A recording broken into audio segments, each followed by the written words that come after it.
It was a crisp Sunday morning in San Diego when Celeste Rivera walked into the downtown restaurant with nothing more than a gentle smile and quiet grace. Dressed in a soft beige dress, her hair neatly tucked behind her ears, she looked around with curiosity and a hint of nostalgia. This restaurant had once been her late mother's favorite brunch spot. Though years had passed and the decor had changed, the scent of roasted coffee and fresh sourdough bread remained comfortingly the same. Celeste had taken the day off from her busy work in Washington, D.C., where she served as a legal advisor for immigrant families, and returned home to visit her younger brother, David Rivera, now the newly elected mayor of San Diego. The Rivera siblings were known across California not just for their accomplishments, but for their unwavering dedication to justice and dignity. But that legacy meant nothing to the restaurant manager on duty that day, who spotted Celeste from across the floor and immediately made a judgment based not on her demeanor, but on the color of her skin and the assumption that she didn't belong. He marched toward her, pointing his finger with authority, and demanded to know who she was with and what she was doing there. Other patrons turned their heads, some were shocked, others complicit in silence. Celeste, stunned, tried to explain that she had a reservation, but the manager was already escalating, his tone sharp and condescending, accusing her of trespassing and claiming the space was not open to walk-ins. His loud words sliced through the calm ambiance of the restaurant as he told her to leave immediately, ignoring her pleas and the growing discomfort among the guests.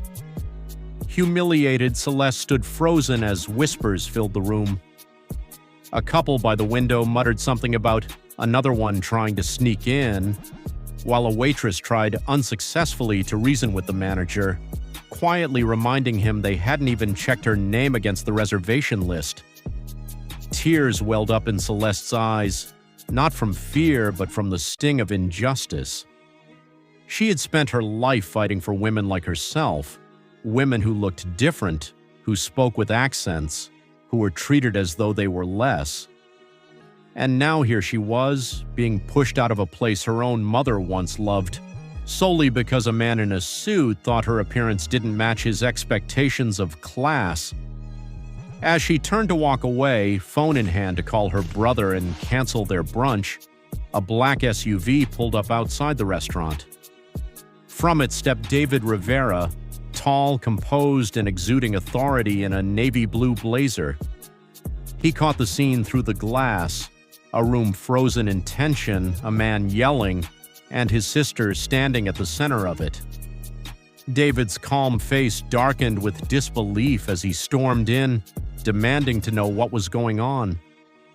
The manager turned, still arrogant, and told him that this woman had no right being here. David didn't respond right away.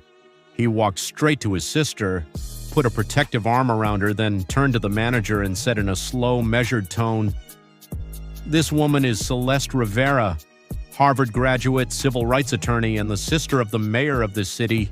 The woman you just humiliated is my sister." The silence in the room was deafening.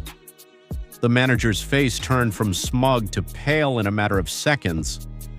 A gasp rippled through the room.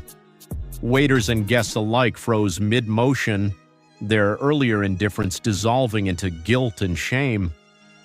The man stammered, now apologetic, claiming it was a misunderstanding, trying to recover from the public unraveling of his authority. But David wasn't done.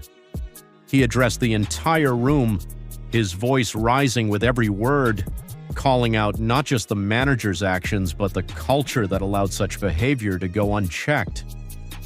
"How many more women will be treated this way in our city?" he asked. "How many times will we let appearance decide someone's worth?" The restaurant's owner, who had rushed in upon hearing the commotion, arrived just in time to witness the aftermath and the disgust on David's face. Without hesitation, he turned to the manager and said the words the staff had silently prayed to hear for years. "You're fired, effective immediately." There was a stunned silence followed by a small round of applause from a few patrons who had been too afraid to speak earlier. The manager, now disgraced and speechless, collected his belongings and left without a word. Celeste, though shaken, stood tall beside her brother. Her voice returned as she thanked those who had shown kindness, and then she made a decision. She wouldn't just let this pass. She would use this moment to amplify the need for better training, better hiring, and better systems in public establishments. In the days that followed, the incident went viral. News outlets picked up the story, framing it as a powerful moment of justice in the face of quiet racism. But for Celeste and David, it wasn't about headlines. It was about setting a precedent. The restaurant chain launched a diversity and inclusion initiative, spearheaded by Celeste herself. She hosted seminars, not to shame, but to educate. She shared her story in schools and community centers, turning her pain into purpose. And soon other victims began speaking up, no longer afraid to demand respect. As for the ex-manager, his name was never revealed publicly, but he reportedly left the state, unable to bear the weight of his own choices. Celeste's voice, now louder than ever, echoed across the country, a reminder that respect isn't a privilege for the few, but a right for all.